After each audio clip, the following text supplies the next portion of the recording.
Bonjour à tous, donc aujourd'hui je vous retrouve pour une petite vidéo, donc je viens après la guerre j'ai envie de dire, puisque j'ai décidé de participer au Pumpkin Autumn Challenge.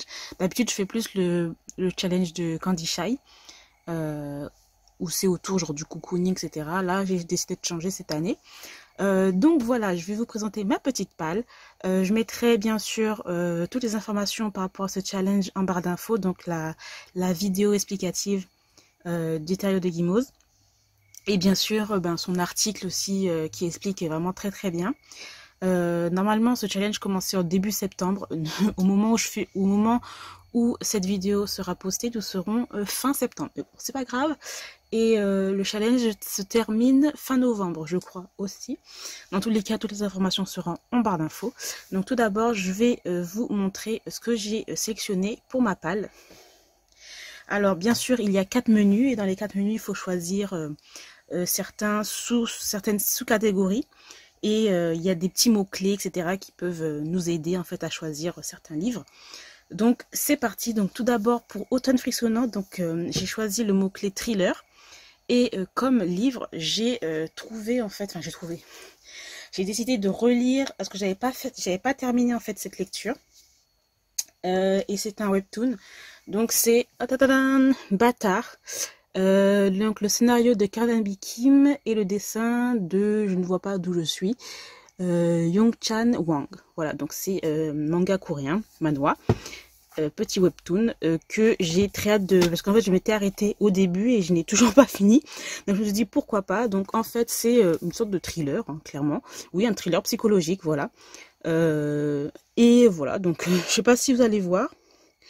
Mais vous, voilà, je pense que là, vous pouvez voir le résumé. Voilà. Et voilà, donc j'avais commencé à lire et maintenant, grâce à ce challenge, je vais continuer cette petite lecture. Ensuite, toujours dans le menu Automne frissonnant, donc j'ai choisi comme mot-clé créature surnaturelle. Donc j'en avais, franchement, j'ai plein de livres que j'ai avec les créatures surnaturelles ou tout ce qui est vampire, loup-garou, etc.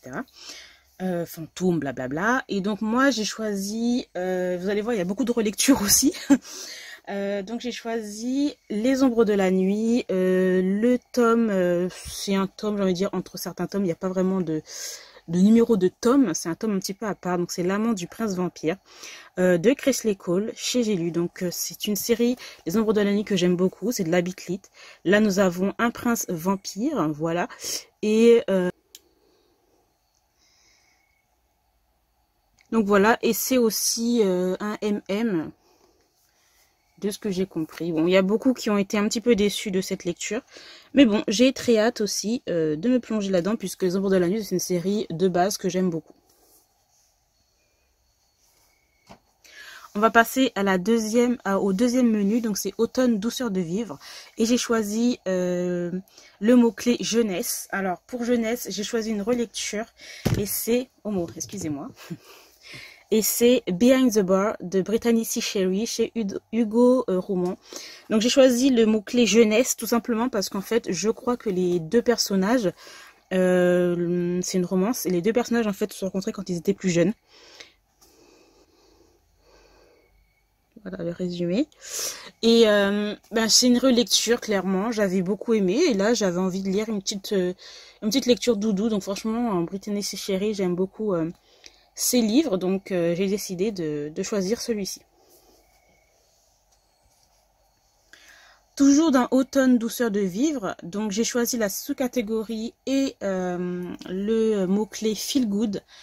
Et pour moi, Feel Good, clairement, c'est la série les Chroniques de Virgin River de Robin Kerr. Donc là, c'est Retrouvailles, c'est le tome 8. Aussi, c'est une relecture, puisque ça, je l'ai lu, je crois qu'il y a 2 ans maintenant. Je trouve que ça dans le thème avec les petites pumpkins et tout, enfin voilà. C'est aussi une petite romance aussi, et pour moi c'est vraiment une série vraiment feel good. On est dans une petite ville qui est Virgin River et on suit en fait tout simplement les histoires de tous les habitants, et c'est vraiment il y il y a que du bon, comment dire ça, vraiment un bon feel good, voilà, et clairement. Que de la bienveillance, et il y a beaucoup de sujets qui sont abordés dans cette série, donc voilà. Et ensuite, pour terminer, pour le menu automne douceur de vivre, donc j'ai décidé de choisir, j'ai choisi le mot-clé émotion. Et pour moi, dans émotion, j'ai pris moi, 34 ans, Asperger et amoureux, de Alec Northman, voilà. Donc là aussi, c'est une relecture, j'avais vraiment adoré cette lecture. Et clairement, c'est vraiment dans l'émotion. Quand on lit ce livre, voilà, c'est obligé qu'on soit dans l'émotion. Alors ensuite, pour le troisième menu, donc c'est Automne Enchanteur. Donc là, j'ai choisi le mot-clé Petit Peuple. Et encore une fois, une autre lecture. Donc j'ai choisi Stolen Songbird. Donc c'est une lecture VO en anglais de Dalian L. Johnson. Et là, nous sommes en fait avec des trolls, voilà, et une princesse humaine, je crois. Voilà, ils vont l'enlever. Et pour que ce soit leur princesse, un truc dans le genre, bref. Et c'est avec des trolls, donc c'est pour ça que j'ai mis Petit Peuple. Après, je sais pas si je me trompe ou pas. Mais voilà, ça m'a fait penser à cette série. Donc j'avais déjà lu le premier tome que j'avais complètement adoré. En fait, j'ai envie de me relire le premier tome pour enfin lire le deuxième tome qui est dans ma palle depuis déjà plus de 3 ans. Ensuite, j'ai choisi le mot-clé féerie. Et en fait, c'est pas féerie genre des très gentilles fées. Donc nous sommes avec des faées. Et j'ai choisi le tome 4 de la série Les Chroniques de Dany Mega O'Malley, ou le tome 9 de la série Fièvre de Karen Marie Moning, Fièvre enchantée. Voilà, donc là clairement on est avec des fées. Je crois que c'est en Irlande, ça se passe. Et voilà, c'est une série que j'aime beaucoup. Donc après bon, c'est une grosse briquette, comme vous pouvez le voir. Mais j'ai très hâte de me replonger dedans. Et pour terminer dans le menu Automne Enchanteur, donc j'ai choisi pas la catégorie, mais plus le mot-clé LGBTQI+. Et j'ai choisi une autre relecture, donc c'est Fucking Love de Amélie. Parce qu'en fait, j'ai le tome jusqu'à 4. Et depuis, j'ai pas lu la suite, clairement. Donc voilà. Donc je vous laisse le petit résumé qui est ici. Voilà, donc vous pouvez faire une petite pause si vous voulez. Et ce premier tome-là, j'avais bien aimé, malgré le thème qui était un petit peu hard, quoi. Mais c'était vraiment pas mal. Donc j'ai envie de me relire ça pour ensuite lire le deuxième tome, troisième tome et quatrième tome. Ensuite, on va passer au tonne des mystères, au dernier menu. Et j'ai choisi le mot-clé énigme. Et pour énigme, j'ai choisi 2 mangas. Toujours dans la même série, donc j'ai choisi The Promised Neverland depuis le temps que c'est dans ma palle, j'exagère vraiment. Donc j'ai choisi le tome 2 qui est ici et le tome 3. Donc pour moi c'est vraiment mystère. The Promised Neverland, c'est vraiment un... J'avais lu le premier tome et franchement, pardon, et il y avait vraiment, mais vraiment que des mystères. Enfin franchement c'est énigmatique.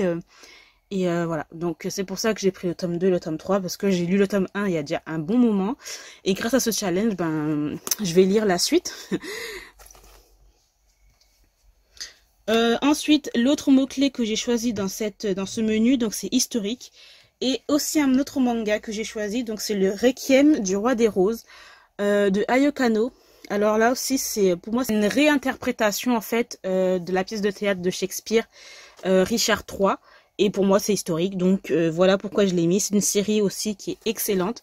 Donc, franchement, je vous la conseille parce que je trouve qu'on n'en parle pas trop de cette série alors qu'elle a vraiment... elle est vraiment incroyable. Vraiment. Et c'est bien dommage qu'on n'en parle pas trop. Donc, voilà. J'ai la suite aussi dans ma palle. Mais j'ai très hâte de me replonger aussi dans cette série. Et pour terminer, dans ce dernier menu, donc il y a le mot-clé steampunk. Et pour le steampunk, en fait, j'ai choisi une sorte de BD album. Et c'est tadam, Le Château dans le ciel de Hayao, excusez-moi, Miyazaki. Voilà, donc il est un peu illustré. Voilà. Et j'avais commencé aussi à le lire. Et je vais prendre cette occasion pour continuer à lire à continuer à le lire. Tout simplement. Et pour moi, c'est très steampunk. Le film est vraiment très très très très bon. Enfin, moi personnellement, j'adore. C'est un de mes Ghibli préférés. Et voilà, donc c'est pour ça que je l'ai choisi. Donc voilà, j'ai terminé pour ma palle du challenge automne, enfin Pumpkin Autumn Challenge. J'espère que cette vidéo vous aura plu. N'hésitez pas à me dire si vous participez à ce challenge. Et si vous avez fait une vidéo, n'hésitez pas à m'envoyer cette vidéo, me dire que vous avez fait une vidéo ou que vous avez posté sur Instagram, etc. Et dites-moi quelle est votre palle. Dans tous les cas, moi, je vous retrouve très bientôt dans une nouvelle vidéo. Bye!